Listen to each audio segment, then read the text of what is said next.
Welcome to Global Connections on ThinkTech Hawaii. I'm your host, Jay Fidell.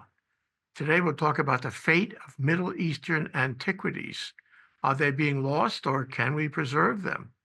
Our guest for the show is Dr. Robert Littman, Department of Religion and Ancient Civilizations at UH Manoa. Welcome to the show, Robert. Thanks, Jay. Well, I think this is a very interesting topic. It's very important, especially now at the end of the year, that we sort of take stock of where we are. And we talk all year about preserving the past and connecting the dots and trying to figure out how not to relive the negative parts of our history. So why is it important to preserve the past? Have we done a good job in that? Have we been lazy about it or disinterested about it? Have we gone affirmatively out of our way to destroy things? Why? There are many factors, but it's very important that we at least know what's out there, what's been preserved, how we can continue to preserve it, what we lost, whether we know what we lost, and what we don't know we lost. Very important, and I'm so happy that you're doing that work.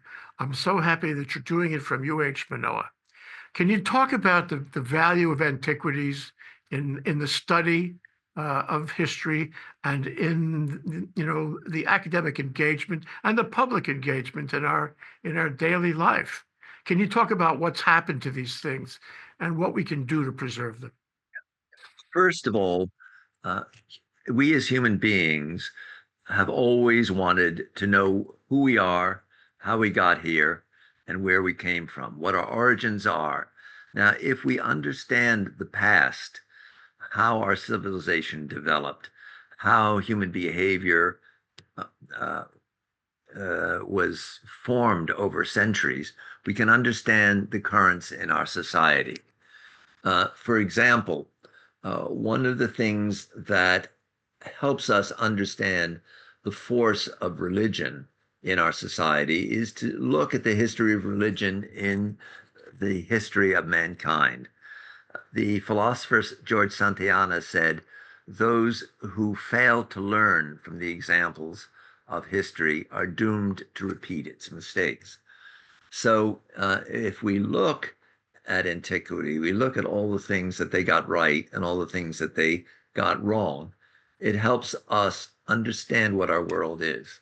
Now, our Western world comes out of the Middle East, out of Egypt, out of Greece and Rome. Our society is a Greco-Roman Egyptian Middle Eastern society. Our sacred texts, the Hebrew Bible, the Christian Bible, the Quran, the major religions of the world all come out of this history. Now, we try throughout history to preserve our understanding of it. And every society has always tried to preserve its history.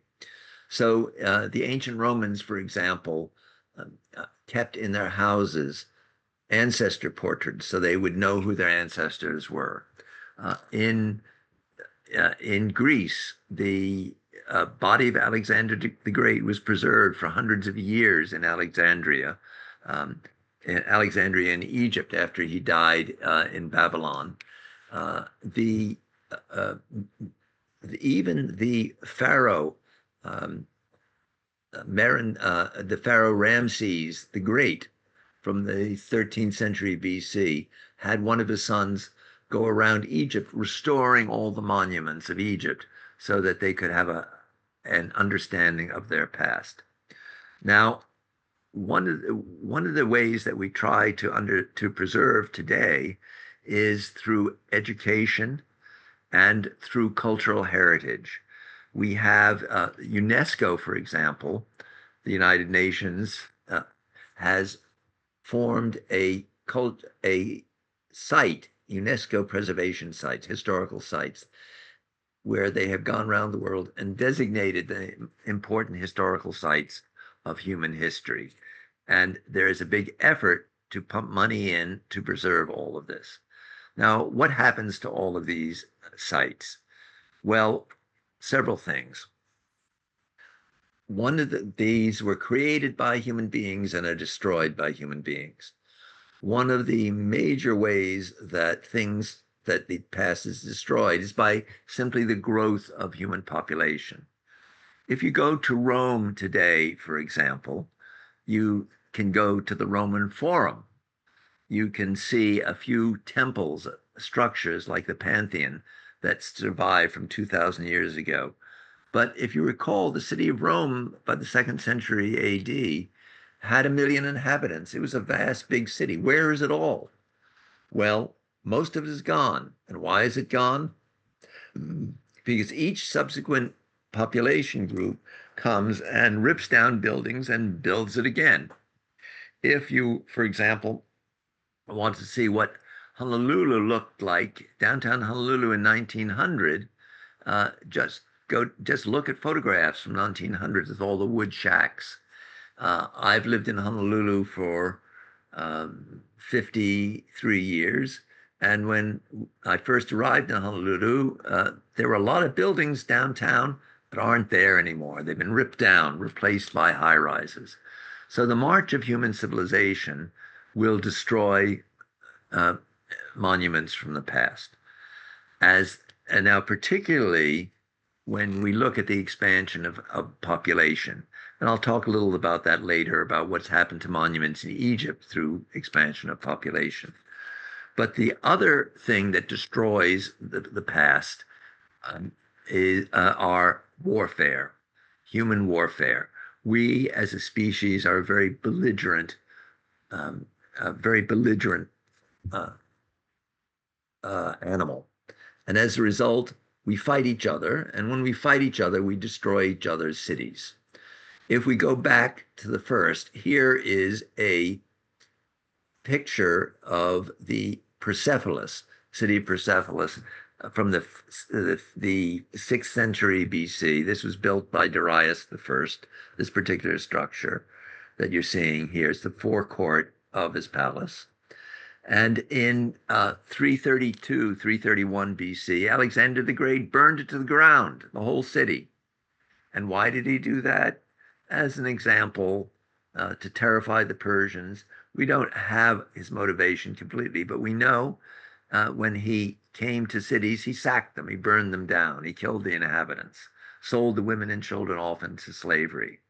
So destruction by human beings for warfare has been going on since there have been human beings. Now, here also there have been religious reasons. Here is a reconstruction of what the Library of Alexandria looked like. Library of Alexandria was the repository of human knowledge for the Greek, Roman, and Near Eastern world.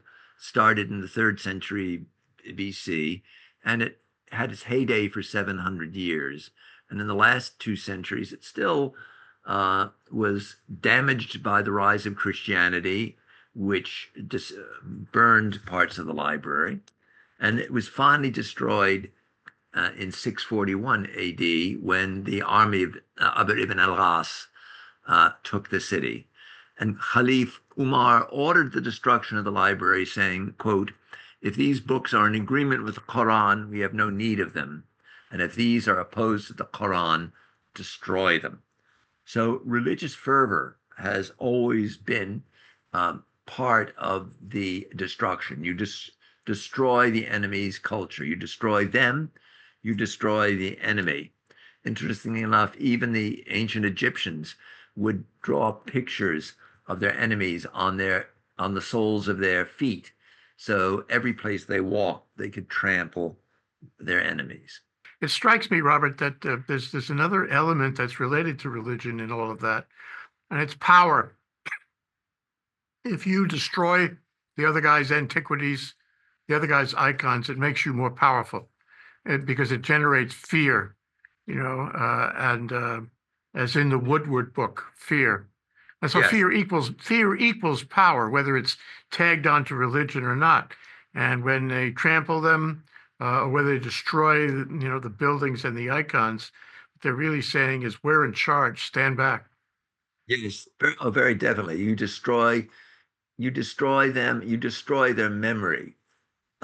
The in Rome, for example, when a person was to be condemned, the Roman Senate would pass a decree called the Damnatio Memoriae, the condemnation of their memory, and they would take every instance of their name uh, inscribed in buildings and wipe it out.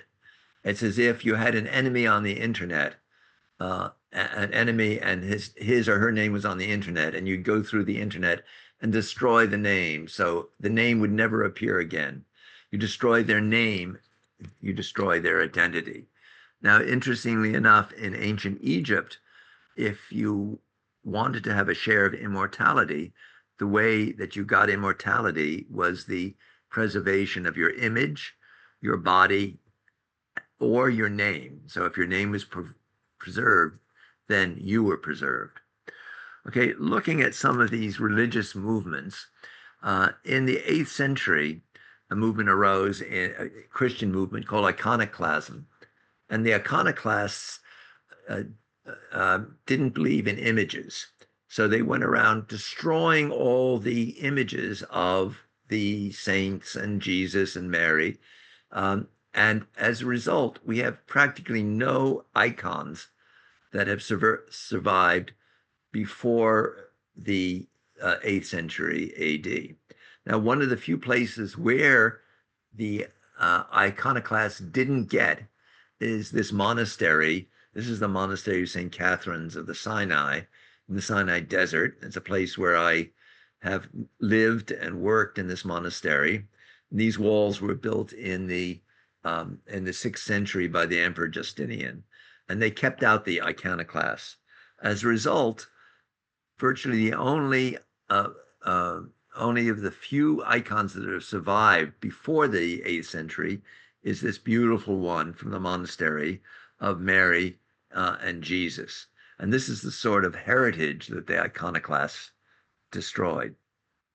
Now, if we look at ISIS, who took control in 2014-15 in Syria and Iraq, the Islamic State, they were a fundamentalist sect, and they belonged to what was called the Salafi sect. And they were, Islam itself is very heavily monotheistic.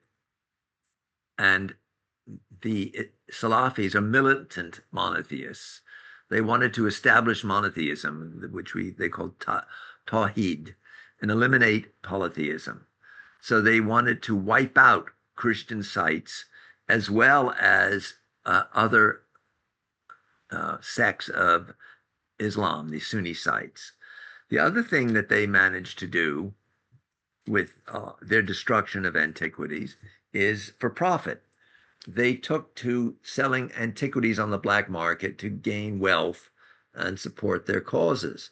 We even started to see looted antiquities from Iraq and Syria turn up on Facebook and eBay. And they wanted to wipe out any trace of any previous culture and civilization. In Mosul alone, they destroyed 28 historical and religious buildings. They included churches and monasteries and ancient and medieval sites. Now, throughout the period of ISIS, up until 2022, it was estimated that there were maybe as many as 100,000 stolen artifacts. But we do know that 35,000 stolen artifacts from the Syrian civil war were recovered by the Syrian army and authorities by 2022. Now, some of the devastation of ISIS. This is St. Mary's Assyrian Church in the northeastern Syrian village of Tal Nasri. And you can see they bombed the church. It's fallen over. The main structure is toppling. Now, this is a Sunni mosque. This is the mosque of Nabi Yunus in Mosul, and it's just rubble. The tower is the only thing that is preserved. Now, one of the major things that they destroyed, of course, is in Syria, the temple of Baal Shaman, of Baal, the Lord of the Skies, in Palmyra.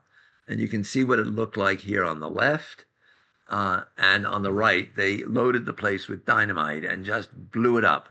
And this shrine of Baal Shaman was a, a, a Roman, built in the Roman period from the first to second century AD. And it was one of the few very well preserved temples of this period. And of course, now it is no more. When it was blown up at first, it there was an attempt to thought that it could possibly be rebuilt. But if you look here, here are the stones. This is what it looks like today. And it's, I think recently they finally said no. The Antiquities authorities, you won't be able to build it up. It's tragic, Robert. What strikes me is that when you talked before about groups and sects who want to destroy things, they were destroying it because it somehow was a religious affront to them or a political affront to them, or that, they wanted to gain power in attacking that particular community or group. But this isn't like that. They're not gaining anything by knocking this temple over. But yes, There's no real benefit at all. So that's one of my questions here. How has this changed with ISIS doing this sort of thing? but Why? but you can understand why, because Baal is the god of the Phoenicians, Baal Shaman, the god of the sky. It's a pagan god, and there should be only Allah. And if you have this is a temple to a pagan god, and that's why they're destroying it. This is a religious attack. They want to wipe out anything before Islam. They want to destroy evidence of any civilization before Islam, uh, to say that there is only Allah and there is only Islam. One So other question I have for you is what role do the Crusades play in all of this? Why are they so offended by Western Christianity and the like? Is that a hangover from the Crusades? well, it's more than that. In Islam, uh, Islam tolerated Christians and Jews as dhimmi, as second-class citizens. Uh, and, Islam, of course, is a mixture of Christianity, Judaism, and paganism. And it tolerated Christianity and Judaism. Now, Islam is like any other religion. The religion reinforces the values of its society, but also reflects the values of society. So when you had tolerant and ecumenical Islamic rulers and empires, you had great toleration of Christianity and Judaism. Jews flourished at certain periods under Islam. But then when you have the extreme sects come in that don't tolerate other religions, you don't have toleration. And it's the same thing in Christianity. In Christianity, when Christianity came to the Roman Empire, they outlawed paganism. The Jews were tolerated because of theological reasons. And if you look in the history of Europe, you have periods where Jews were expelled from England, for example, for 400 years, from about 1300 to about 1640. And you had the Inquisition to go after non-Catholics, Protestants and Jews. So these periods of persecution, of destruction, reflect what's going on in the society. And now in our Western society, we fortunately had the Enlightenment, and our cultural values started to shift with the Enlightenment to the dignity and freedom of the individual. And this has really influenced our society and influenced our behavior.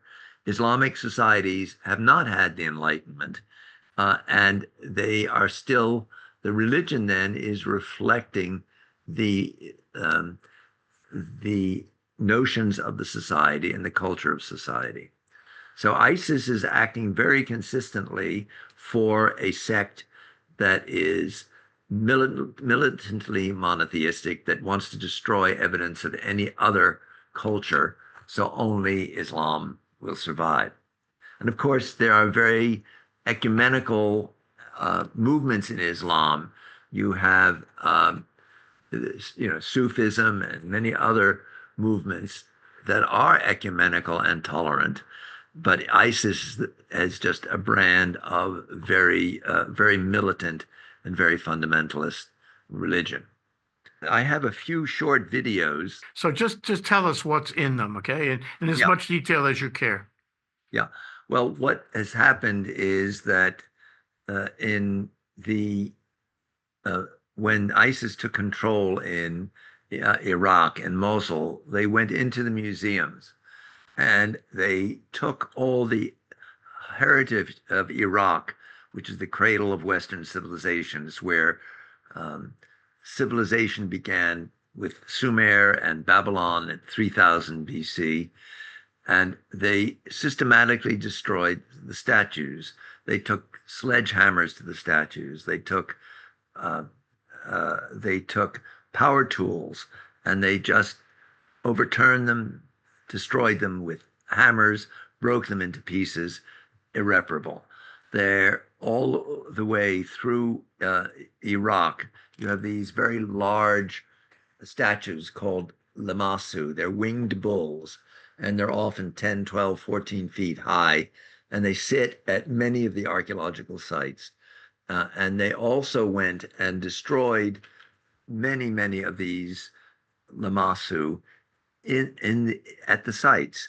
And what they claimed it to be is an affront to Islam, that they were pagan, they were gods of other nations, and Allah and Muhammad had commanded them to destroy all these other foreign gods.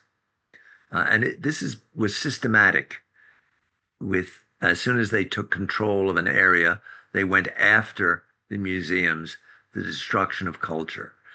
And the other thing they did is, as I had mentioned before, was to steal a lot of these, even in violation of their obligation to destroy them. They sent them through various couriers and whatever into Switzerland, to England, to France. I was in uh, an antique dealer in London that I visited. I saw artifacts loaded, stolen artifacts from Iraq. They were very obviously looted from Iraq. And as I say, there are hundreds of thousands of these that have been destroyed. Now, fortunately, not everything has been destroyed. There's still an enormous amount of material from ancient Iraq and Babylon preserved, particularly in museums in Berlin, in London, in Paris, and in New York.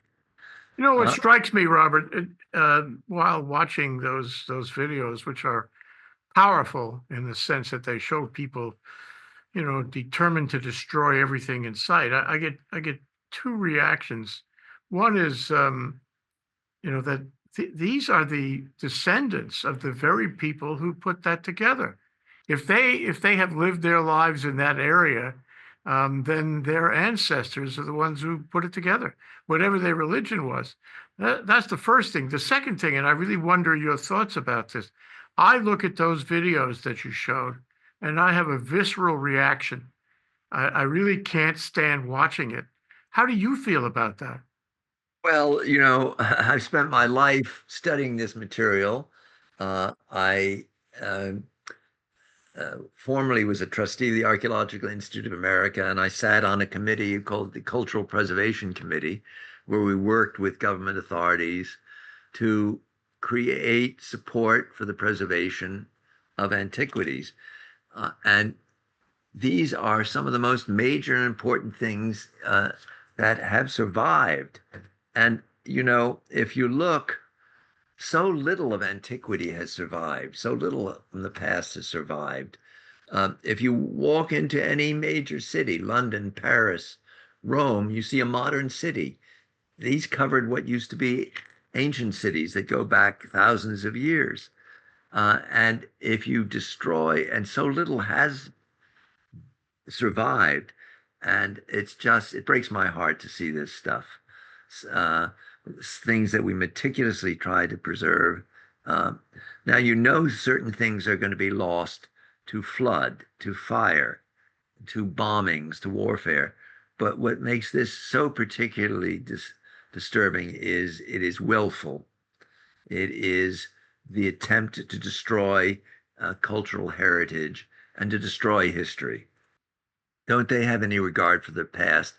And the answer is no. And let me explain what I've run into in Egypt. Okay, here, this is where I work. This is my site where I'm the excavation director. It's an ancient city called Thammuas or Tel Timai. And here, this is a site that was important from about the 5th century BC to about the 6th, 7th century AD. And it's in the Nile Delta, about 90 miles northeast of Cairo. Now, there's a modern village, which you can see in the background, called Timai El Mdid. It still bears the same name as the ancient city, Timai, which was Thammuas, or in Egyptian, Tamawi, the new city. Now, here, the local Egyptians have no understanding or appreciation of their past, partially through uh, lack of education. They just see it as a bunch of ruins. Uh, and what has happened here, one of the things that we have tried to do, and not only us in this little village, but the Egyptian Antiquities Authority, through educating the population, have tried to give an appreciation of the Egyptian past. Now, if you take a farmer or someone who lives in the Delta who has a marginal existence, is eking out living, is not terribly well educated, they don't appreciate their past. You have to become educated to really understand your history. They may appreciate the past of their immediate family, grandparents, great grandparents, or going back 100 years, but they don't understand or appreciate an older culture, particularly uh, uh, uh, such because anything before Islam. So one of the things that we did, we got a grant from a foundation, and we produced a little children's book on this site about the excavations at the site. We did it in Arabic and English, and we initially printed about 3,000 of them to distribute in the schools in this village and some surrounding villages. And what we found by it was on the 6th grade level. And we found that not only did the kids love this little book, but the adults loved the book as well. That it started to educate them as to their history and their culture and why this tell was important. Now, if you look in the Delta, uh, in general, the Egyptian government tries very hard to preserve its past, but it's fighting uh, an enormous population growth. When I first started working in Egypt 40 some years ago, 45 years ago, the Egyptian population was 40 million. It's now about 110 million. There isn't enough arable land. There's lots of desert, but the arable land, the place where people live, is along the Nile River and in the Delta. And what has happened is virtually all the Delta is particularly fertile, and virtually all the ancient sites from the Delta have been swallowed up by agriculture and by encroachment. Now, if you look at this site where we start, here you can see the proximity of the town on either side. When we started, this site had about 250 acres. we've lost about 20% of the site in the last 20 years. We started working here in 2007. That's 17 years. And in that 17 years, 20% of the site has been swallowed up by encroachment by the local village on both sides because they have an expanding population and they need some place to go, and there's not enough land. Uh, and uh, and of course, one of the things that we run into, they've used the area as a garbage dump in certain parts, which has actually helped us because it's help preserve us. And if you look, you can get an idea of what's left. These are walls of houses that have fallen down. These were made of mud brick, and this site is practically the only site in the entire delta that hasn't been completely or almost entirely encroached on by the local population. And we're fighting, it's a losing battle because we're fighting the local government. The Egyptian Antiquities Authority is under pressure to let the locals expand. So what tends to happen is the government goes in with what they call a salvage excavation. They take out a few things and then they turn the land over to the local to build on. And as a result, certainly if we were not excavating at this site in another 20 or 30 years, the site would be virtually completely gone. As it is, we're learning valuable things about the Egyptian, Greco-Roman Egyptian culture, about events of the Rosetta Stone, about life in antiquity. Now, on the positive end, here you can see the Egyptians are trying hard to preserve their past. Here we have the gateway of the new Egyptian museum out by the pyramids. Here you have a colossal statue of Ramses the Great welcoming you as you come into the museum. And this is a magnificent museum that is just opening in the last month or two. It's finally opening. And again, the Egyptians are trying to preserve their past, but even in Egypt, there's an enormous threat. I was in Egypt during the revolutions in 2011 and 2013 when the Muslim Brotherhood started to um, uh, take control. And when they did in the Civil War, people broke into the Mataf al-Masri, the Egyptian museum in the center of Cairo, and they destroyed a number of things and stole a number of items from it. And also there's a worry that if a fundamentalist group like ISIS ever gets control, they're going to there were talk of these groups of knocking down the pyramids. Uh, and because the pyramids are the tombs of the pharaohs who are considered gods, and this is a sacrilege in the eyes of Islam. And if you can imagine, one of the wonders of the ancient world, the pyramids that have stood for 4,600 years, were to be pillaged by fundamentalists. So it's incredibly important to protect our history, to know who we are and what we are and how we got here. And on the positive side, despite all these wars, one of the things of the ancient world is that in the last 200 years, we have learned so much about this world.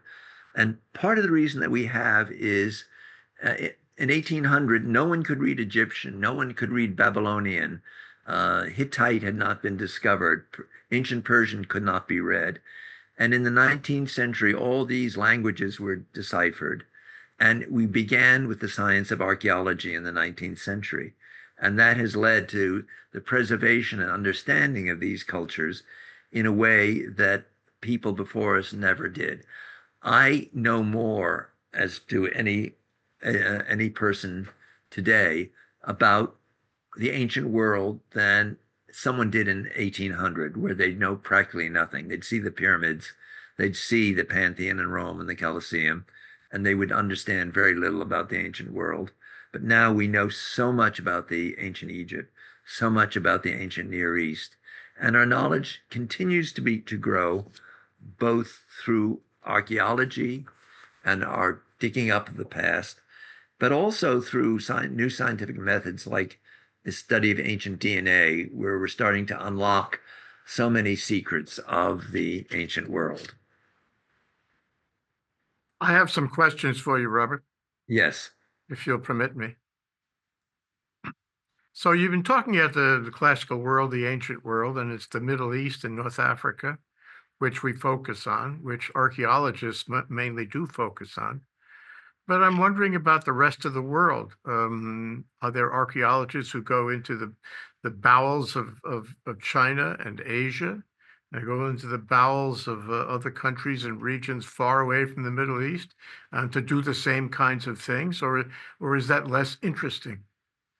Well, there are. I mean, I just happen to be focused on the Near East, but here at the University of Hawaii, we have archaeologists who work in China, who work in Korea, who work in Southeast Asia, at Angkor Wat, uh, and uh, we have anthropologists who work in the New Guinea area.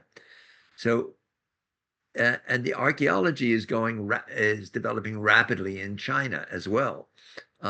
We um, there's so much in China to be discovered, so much of the past, and the Chinese have gotten much more interested since the Cultural Revolution, um, since the growth of China in the last 20, 30, 40 years, and the growth of Chinese universities. They've gotten so much more interested in their own past and the so I would say that we know more about ancient China as well than we did 200 years ago. And there is so much work going on now uh, as I say, in China, Southeast Asia, not in every country in Southeast Asia, because there's been so much war and devastation. But we are gradually learning more, not about just the past of the West, but also of the Far East and Japan as well. Hmm. There's a fellow named Michael Kimmelman. Kimmelman is the architectural critic for the New York Times, and he teaches architecture in Yale. And one of the most interesting things that I've seen from him is the notion of public spaces. And this opens the whole question of, how was life back in those classical times? And what can we learn from, the archaeological, examination of them?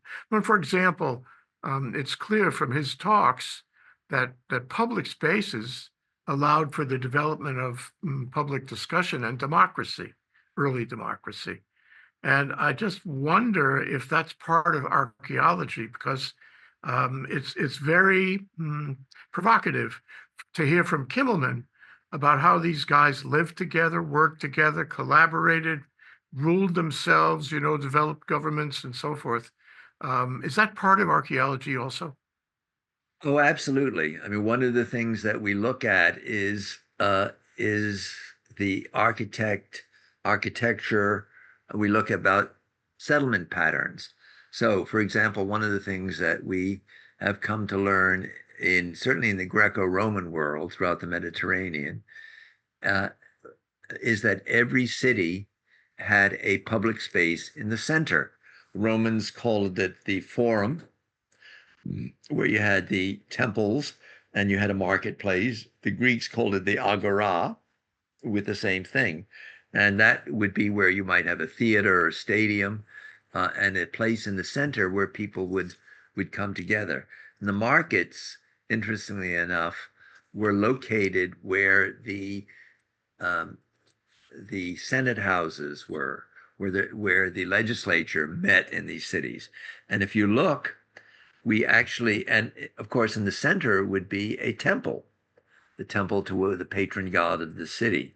And if you look in the patterns of European settlement now, if you look in the center of Rome, what's there? Notre Dame, the center of um, the sorry, the center of Paris, Notre Dame, the center of Rome, the Vatican, the center of the uh, in London, you have a cathedral is at the center, and the Houses of Parliament on the river.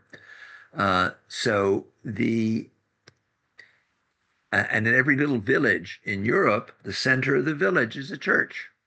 And then you have an area around the church, a marketplace, stalls, uh, shops, and people would congregate at the church. They congregated at the forum, and the civic life would be at the center of the city.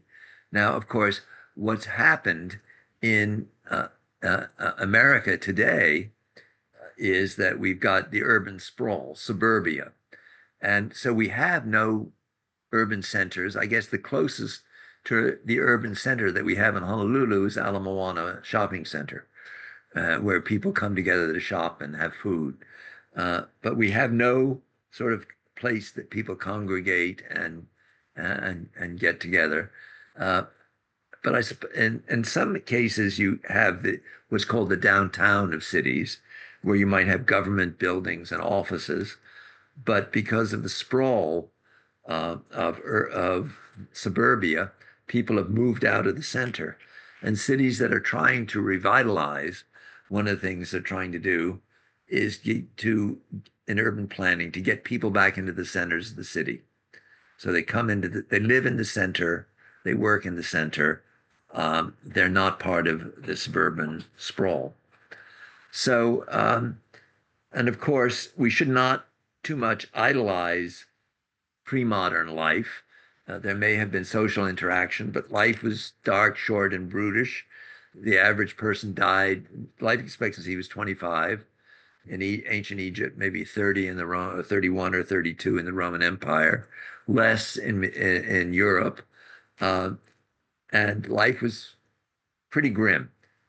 We've got it a lot better now, which doesn't mean that we can't learn and take the best from the past and apply it to the present.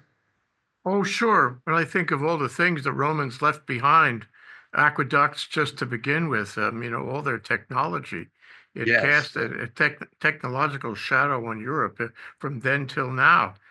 So it's very valuable to study what they did in their buildings, their technology, their engineering, and their antiquities for that matter. But you talk about the modern time, you talk about the downtown and the shopping center and all that. And, I'm thinking of the World's Fairs at which time capsules were buried under the earth so that, future generations could come around and learn a little about what we did here. Because, as you also said, the crush of population, as in that village in Egypt, destroys what we might have, what we might learn. So the question is, here we are going on to 2025. A lot of the factors that destroyed antiquities are still in play, and making it very hard for people in the future to understand how we lived and what we did. Is anybody attending to that? What will archaeologists 100, 200, 500 years from now know about our life? Oh, right now, one of the things that developed in our society in the 19th, 18th century through the Enlightenment and into the 19th century were museums. So we have much more in our society today, much more notion of preserving the past. We have the notion of museums all over the country. We have the notion of historic buildings and historic preservation. Um, so I think we do a lot better at the preservation of the past today than in almost any other time in human history. That isn't to say our society 100 years from now will still be interested in preserving the past, but for Mhm. right now, we're doing a pretty decent job of it. Um, and also, what we have been doing too is through the growth of the internet, through the growth of computers, we have been making records of human civilization uh, and human documents that like there's never existed before. I mean, one of the places I think I mentioned I worked is the Monastery of St. Catherine's in the Sinai. And I got involved there because the oldest copy of the uh, Bible, the New Testament, and the oldest Greek translation of the Old Testament exists there, called the Codex Sinaiticus, dating from about 325 AD. And when I first started working on this manuscript in about the year 2000, I found it was difficult to work with because part of it was in the British Library, part of it was at the University of Leipzig, another part was at the Russian National Library, and another part was at the Monastery of St. Catherine's in the Sinai. So I came up with an idea of a project to digitize the manuscript to join it together. And now I'm still doing various work on the manuscript. And now when I want, so we digitized it, we created a website. Now when I want to work on the manuscript, I just sit in my office at home, push a button, get on the computer, go to the website and read the manuscript. I have instant access to it with better quality photos and infrared light and raking light than I could have ever done on my own, seeing the manuscript in the flesh. So this is an example how we are computerizing, digitizing, preserving the past, preserving human civilization through electronic means.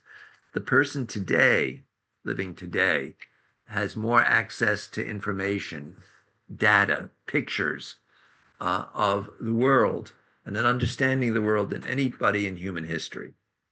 You know, the average 11-year-old now can find out more than the greatest scholar from 1900 or 1950. One other thing I wanted to ask you about it, and I just wonder because what we've been talking about goes as far back, you tell me, as say 5,000 years, maybe even 10,000 years ago. And there's a kind of glass floor before that time. And so we can study the classics, we can study the antiquities, we can study certain civilizations that we have information about that makes us curious about them. And they left their progeny, their cultural progeny behind. But what about 50,000 years ago? What about 100,000 years ago? I would like to know my ancestors. And I'm sure that I could go out there with 23andMe and find somebody who's related somewhere in the steppes of Russia, who knows where, in the Fertile Crescent. It could be anywhere. I would like to know more about that person, those people who are my ancestors for 50,000 or 100,000 years. Can we ever do that? Will we ever do that? Are we doing any of that now? Well, by coincidence, I'm actually working on some of those aspects now. In 2022, a man called Svante Pabo won the Nobel Prize in medicine. And what he did was sequence the DNA of the Neanderthal. Now, what has happened in the last decade, the last 15 years, is through research on the ancient DNA, we have come to rewrite the origins of human history. One of the leaders in this country, whom I'm fortunate enough to do a little collaboration with, is a man called David Reich at Harvard, running an ancient DNA lab. He produced a book recently, Who We Are and How We Got Here, where he looks at human population movements, human behavior, going back to 50,000 years, and how population movements came about. For example, we have a group of people called the Indo-Europeans, and these speak a common language of Indian and European languages: Sanskrit, Hindi, Urdu, Persian, Greek, Latin, French, German. And this language has spread over most of Europe into the Middle East and as far away as and India and some in China. And when I studied Indo-European linguistics 60 years ago as a student, um, we were told there's no evidence that the Indo-Europeans ever existed. Now, through DNA work of ancient DNA, we've been able to track the DNA of the ancient Indo-Europeans. We now know that around 3500 BC, they started descending on Europe, and that their DNA overwhelmed the DNA of Europe. So we now know in the last decade, we've learned so much about these ancient populations.